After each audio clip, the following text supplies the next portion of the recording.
ربنا ما خلقت هذا باطلا سبحانك فقنا عذاب النار.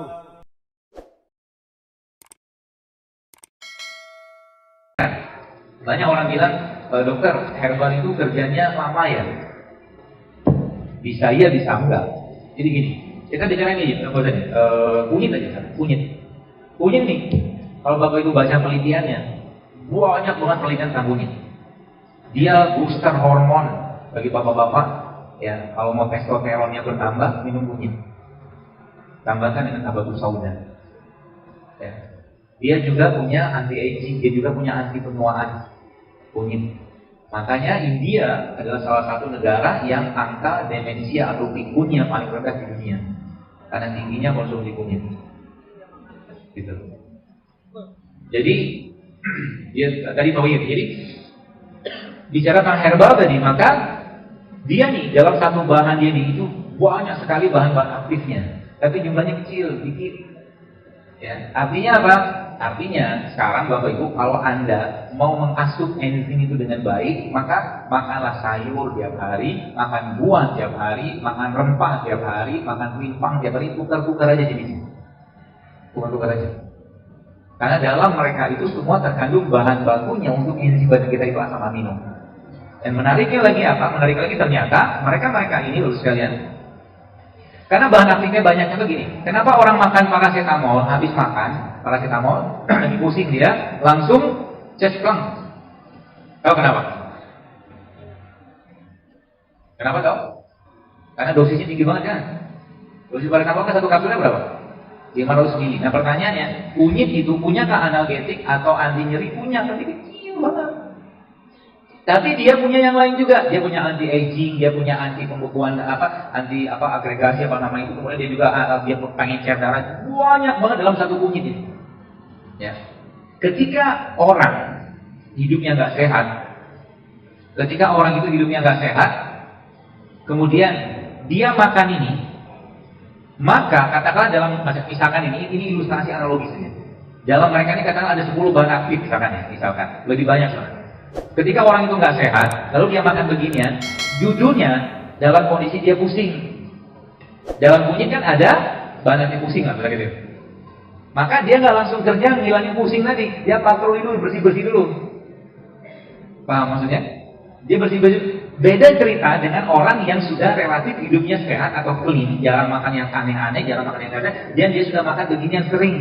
Ketika dia sakit, ada pusing, meskipun bahan di sini sedikit, dia langsung ke sana kerja karena tempatnya udah bersih, Pak. Itu ilustrasinya. Maka sejak zaman dulu orang-orang Indonesia tidak pernah ada informasi keracunan kunyit, keracunan jahe, keracunan kencur. Betul? Tidak ada ceritanya. Jadi jangan tanya sama saya, beliau ini aman atau tidak, karena yang ciptakan dia ini Allah. Betul? Sedangkan yang luar sana yang menciptakan manusia, bukan menciptakan, yang buat. Kalau menciptakan dari nggak ada menjadi itu menciptakan. Kalau buat itu kan sesuatu yang ada dimodif. Maka dari kunyit misalkan yang tadi ada bahan untuk anti nyerinya, yang misalkan bahan anti nyeri dia senyawanya ya, misalkan A1, B1, C1 dalam jumlah dosis 0,005 kecil banget sama pabrik. Oh, ini A1 B1 digandakan dosisnya, digedein, dibesarkan dan langsung chest plunk. Tapi ingat, dia punya teman, sedangkan yang 500 mg nggak punya teman. Sehingga apa? Kalau dia dimakan terus-menerus, dia punya banyak teman yang patroli. Kalau itu dimakan terus-menerus, pasti muncul efek samping. Paham sampai sini? Gitu. Ceritanya begitu. Mobil Toyota ketika dibikin di Jepang atau mungkin di assembly di sini atau dirakit di sini, nggak mungkin diberikan kepada kita yang beli mobil tadi kalau tidak ada spare part-nya, tidak mungkin. Harus ada yang bikin bannya, harus ada yang bikin radiatornya, harus ada yang bikin kacanya, harus ada yang bikin tali apa segala macam dengan spare part-nya. Manusia diciptakan oleh muka bumi, masa nggak ada spare part? Maka spare part-nya apa? Allah ciptakan di mereka ini. Saudi tidak tumbuh mereka dengan baik seperti Indonesia, maka Allah ciptakan di sana superfood untuk menggantikan itu semua. Namanya apa? Kurma. Orang Jawa Barat Di sana tumbuh sayur dengan sangat gampang. Di sana cenderung dingin. Maka di sana dimunculkan kebiasaan oleh Allah. Orang-orang sana suka makan wedang. Supaya ketemu panas dinginnya. Tanda-tanda kan. Tanda-tanda semua. Gitu lah. Apalagi yang minuman-minuman atau makanan-makanan yang disebutkan Allah dalam Al-Quran. Ataupun disebutkan oleh Nabi SAW dalam hadis-hadis Nabi SAW. Maka tinggal pelajari aja. Baca datanya. Lihat sesuatu itu jangan lihat dengan mata kepala. Lihat dengan mata hati. Ada pohon kelapa di situ. Daunnya panjang. Ada buahnya di situ. Siapa yang susun? Allah yang susun. Melihat sesuatu itu dengan akidah, dengan iman. Bentuk mereka kayak begini, nggak beraturan. Ya kan? Ada warna kuningnya. Maka Allah juga menciptakan tubuh kita ada tanda ketika livernya bermasalah, maka tubuh manusia tadi juga berwarna kuning. Maka digantilah orang yang dulu kuning untuk orang hepatitis, orang penyakit liver, termasuk juga dengan teknologi. Siapa yang kasih insting itu ke mereka? Tuhan. Sains itu menjelaskan, gitu loh. Maka baca tanda-tanda tadi kepada Allah, baca tanda-tanda tadi dengan iman kita. Ya. Jangan cuma baca dengan tadi mata kepala. Nanti kita capek sendirian. Apa susahnya Allah menyembuhkan kita dengan air? Kenapa nggak bisa? Karena iman kita tidak kita bina dengan itu.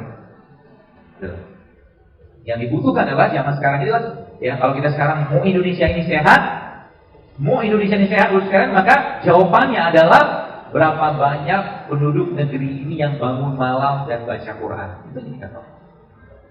Semakin banyak penduduk negeri ini yang bangun malam dan baca Quran, pasti sehat. Insyaallah.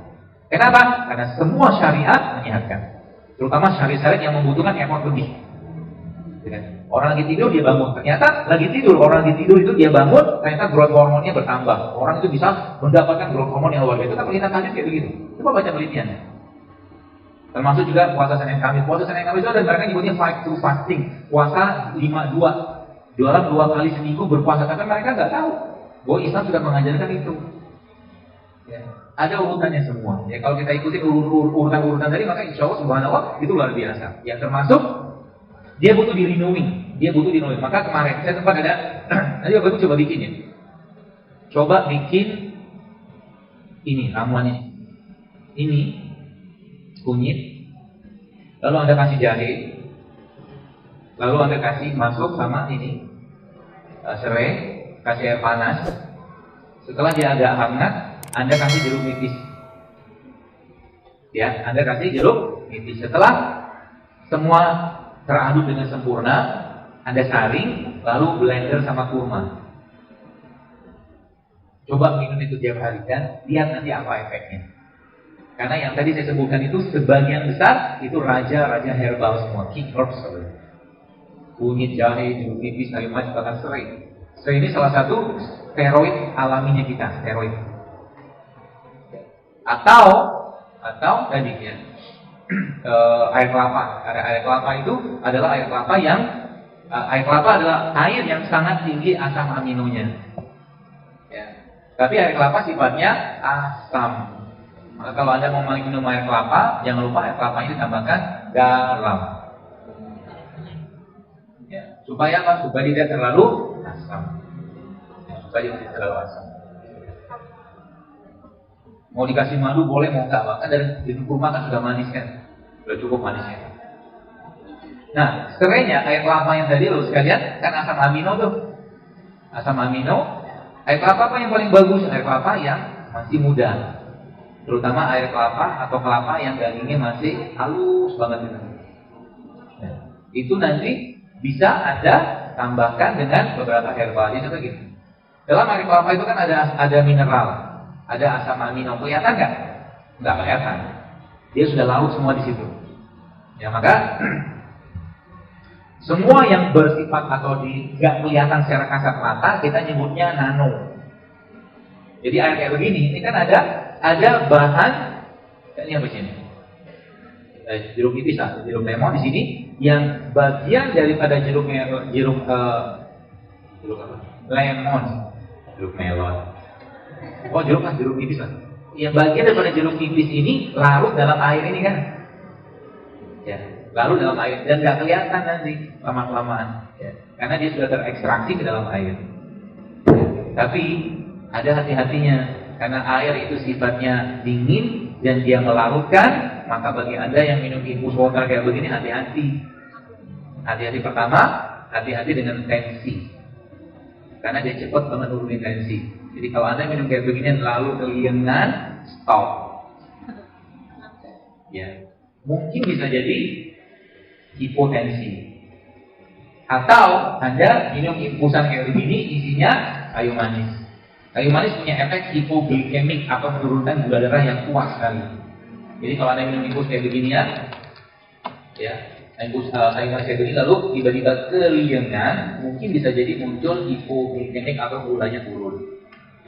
Itu sebabnya kalau saya lebih nyaranin ganti-ganti aja tiap hari.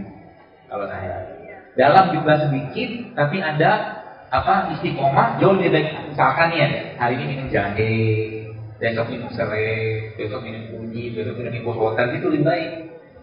Kecuali Anda memang punya aktivitas yang bisa memanaskan badan Anda seperti olahraga. Anda lihat kan ada salah satu bapak kalau makan yang gak jadi itu, rasa dia gaul itu kan, dia kan baunya terus tuh. Dan antang-antang aja dia, nggak ngedrop. Karena apa? Karena larinya luar biasa panas badannya. Kita kan enggak. Jadi kalau minum infus water itu harus ada pemanasnya. Karena dia dingin. Kalau dibiarkan terus-terus kayak begitu, apa yang terjadi? Ginjalnya akan ngedrop. Itu ilmunya. Ya, seperti itu. Jadi boleh nggak minum begini? Boleh. Ya. Lebih bagus lagi Anda makan buahnya. Ya. Jadi semakin alami makanan itu Anda makan, usia semakin sehat. Semakin sehat tidak. Misalkan gini, serai yang paling baik itu serai seperti apa? Serai yang baru Anda petik dari tanah, lalu Anda bikin air serai bagus. Kalau udah kayak begini, dia pasti teroksidasi. Maka dalam Islam memberi nafkah kepada keluarga dari hasil cocok tanam itu pahalanya double. Gitu. Jadi kalau bisa, kalau nggak bisa seperti apa? Ya jangan buka pembungkusnya. Kan oksidasi dia ini kalau bungkusnya dibuka kan dia mulai kuning dari kan. Nah kan bungkusnya ini maka di situ letak antioksidannya. Jadi semua buah-buahan itu antioksidannya pelindungnya letaknya di kulitnya. Bahkan dia punya ada anti kanker, serat, sampai contoh misalkan apel. Apel itu seratnya atau anti kankernya, pektinnya itu letaknya ada pada kulitnya. Tapi sayangnya kulitnya dikasih wax. Maka lebih baik kalau Anda mau makan apa, cari apel lokal aja. Ya, apel lokal yang enggak banyak. Jadi kalau lihat apel itu kan kinclongnya luar biasa, kayak bisa bercermin gitu di sini. Tapi kinclongnya, ya seperti itu. Jadi semakin alami badan kita berusia semakin bagus ya. Reseptor kita jadi akan dapat bahan baku. Seperti itu sebenarnya. Dan lihat, jadi gini, ngobatin penyakit itu jangan diobatin penyakitnya, kasih makan enzimnya. Enzim itu bisa dikasih makan kalau kita kasih makan dia asam amino. Asam amino dapat dari mana tadi?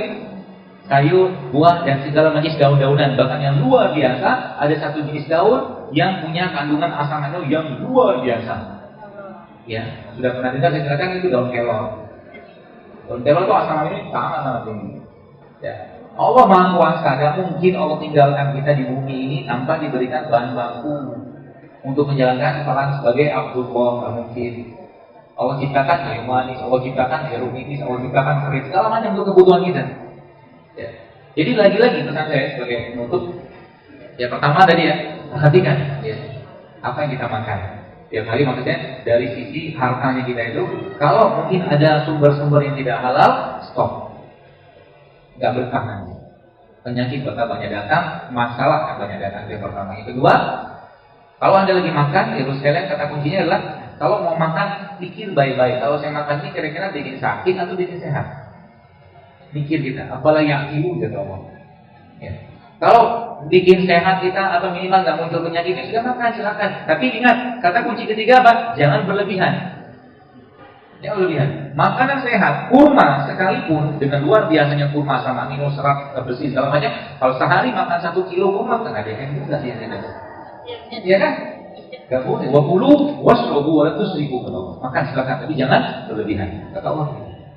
Pikir baik-baik. Dan jadikan hidup sehat itu sekalian sebagai bagian dari ketaatan kita. Jangan lifestyle. Kalau cuma lifestyle, Anda cuma dapat apa yang Anda makan. Tapi kalau kita jadikan, ya Allah, mulai sekarang aku berkomitmen hidup saya supaya ibadahku lebih baik, ya Allah. Maka ketika Anda minum kunyit, ketika Anda minum jeruk nipis, ketika Anda makan tempe yang segala macam, maka itu setiap makan yang masuk ke mulut Anda akan dapat pahala. Karena bagian dari niat kita untuk bersyukur dan taat kepada Allah. Itu bedanya kita dengan orang-orang yang bikin program-program diet di barat-barat sana. Kalau sudah sehat, jangan malu-maluin Rasulullah. Maksudnya gimana? Kalau sudah sehat, harus lebih taat. Kalau sudah sehat, harus lebih semangat bangun malam. Kalau sudah sehat, harus semangat baca Quran. Kalau sudah sehat, harus semangat sedekah, silaturahmi segala macam. Segala macam kebaikan itu harus kita kerjakan lebih banyak. Kalau sudah sehat, mumpung sehat. Sebab apa? Ada hadis yang lain. Jadi bagi Anda yang sudah biasa, misalkan ya, Anda sudah biasa hidup dengan ibadah-ibadah tertentu, misalkan satu hari sholat duhanya 12 rakaat, misalkan, terus sering banget Anda kerjakan, tidak pernah putus. Lalu tiba-tiba Anda ada uzur, sakit atau safar, dan Anda tidak bisa melaksanakan sholat duha 12 rakaat, maka Anda tetap dapat pahala 12 rakaat. Itu mumpung sehat, perbanyaklah berbuat baik. Dan ingat, berbuat baik itu itu luar biasa, apalagi berbuat baik untuk orang lain. Kalau sekarang saya tanya kepada Anda, maukah Anda diberikan sebuah hadiah umroh misalkan, atau mungkin Anda diberi kesempatan untuk iktikaf 1 bulan penuh di Masjid Nabawi? Mau banget, ya kan? Pertanyaannya, mungkin waktu nggak ada, urusan kita banyak, kerjaan banyak, maka Nabi SAW memberikan petunjuknya kepada kita. Apa kata Nabi? Membantu hajat saudaraku kaum muslimin, kata Nabi, menyelesaikan hajatnya jauh lebih aku cintai daripada iktikaf 1 bulan penuh di masjid ini. Maksudnya gimana? Anda lagi tempat wudhu, misalkan di mall atau di mana, tiba-tiba Anda lagi pakai sandal tuh, ada orang mau wudhu, orang itu pakai sepatu, oke? Orang itu pakai sepatu. Lalu hajatnya dia kan pengen pakai sandal supaya sepatunya nggak basah. Lalu Anda kasih sandal itu kepada orang tadi, maka itu jauh lebih baik daripada iktikaf 1 bulan penuh di masjid Nabawi. Sederhana itu melakukan kebaikan. Ya. Maka ketika Anda lagi di mall, lagi di butol, atau mungkin di segala macam tempat-tempat yang Anda bisa melakukan kebaikan, lakukan di sana kebaikan tersebut. Jangan pernah dalam kehidupan kita tidak melakukan kebaikan untuk orang lain. Minimal dengan cara apa? Berdoa. Penduduk umat Islam di dunia berapa miliar? Sebulan 4 miliar. Saya juga nggak tahu, sebulan mungkin 4 miliar. Pertanyaannya, bagaimana Anda bisa mendapatkan pahala dari 4 miliar ini? Doa saja dengan doa, Allahumma ighfir lil muslimin wal muslimat wal mu'minin wal mu'minat. Tambah lagi al-ahya wal amwat. Orang yang mati, yang hidup, yang selamat, ada pahala kepada mereka. Kalau dikatakan Islam kan, maka jangan pelit mendoakan orang lain. Kalau pengen kaya, doakan orang yang sudah kaya. Semoga Allah tambahkan kekayaan untuk Anda. Gitu ya. Nanti malaikat bilang sama kita, wala tamisu, engkau seperti apa yang kau doakan. Jadi mungkin ada orang nggak kaya-kaya, kenapa? Kita kan pelit mendoain orang kaya. Lihat orang kaya, wah, sombong, sholatnya telat, nunggu aja, sholatnya rutin, gitu lah. Itu penyakit apa? Maka hati-hati dengan jagalah hati. Karena seorang itu akan dimatikan sesuai dengan kebiasaan. Kebiasaan apa? Kebiasaan hati, misalnya. Kalau dia sukanya mengumpat orang, mencela orang, ngomongin orang, dia akan mati dalam keadaan kayak begitu. Serius. Maka jangan cari masalah dengan orang lain. Jaga hati baik. Nggak perlu ngomong, diam. Nanti ajarkan begitu kan? Ngomong yang baik, kalau nggak diam. Kalau nggak ada orang tanya, jangan ngomong. Dikir baca Quran lebih baik. Itu sebabnya salah satu cara untuk mau program hamil adalah jangan banyak ngomong. Baca aja zikir. Nabi Zakaria ketika beliau disampaikan oleh Allah, ya Rob, apa tanda istriku hamil? Maka engkau tidak akan bisa bicara. Maksudnya secara umum, saya mencoba menganalogikan saja. Ya, daripada banyak bicara, ngomong kita terganggu, emosi kita terganggu, psikologis kita terganggu, dan banyak berzikir. Dan memang Al-Quran berikan petunjuk seperti itu. Kalau mau banyak anak, mau banyak hartanya, dalam surat Nuh Allah sampaikan, perbanyaklah istighfar. Gitu. Jadi sesederhana itu sebenarnya. Jadi kayak begini di surat hanya bagian yang, ya kalau boleh saya katakan 1% saja. Hanya 1%. 99%-nya apa? Kolbunya. Iza sholat jasad kulluhu wa iza fasada jasad kulluhu. Kata Allah jantung manusia terdapat subal, daging kalau dia baik, baik semua, kalau dia rusak, rusaklah semua. Daging itu adalah kolbu, maka jaga hati baik-baik. Dan hati yang baik akan bermanifestasi dengan adab yang baik. Hati yang baik akan bermanifestasi menjadi akhlak yang baik.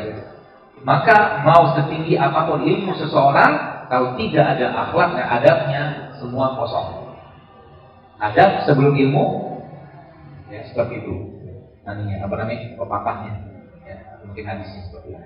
Baik, saya kira mungkin cukup, mudah-mudahan bermanfaat. Disampaikan dan semoga bagus sekalian dengan hadir ke majelis ini, mudah-mudahan jadi semangat untuk lebih sehat tadi dan jadikan semangat hidup saya ini sebagai bentuk ketaatan kita kepada Allah, ya, sebagai bentuk rasa syukur kita kepada Allah, ya.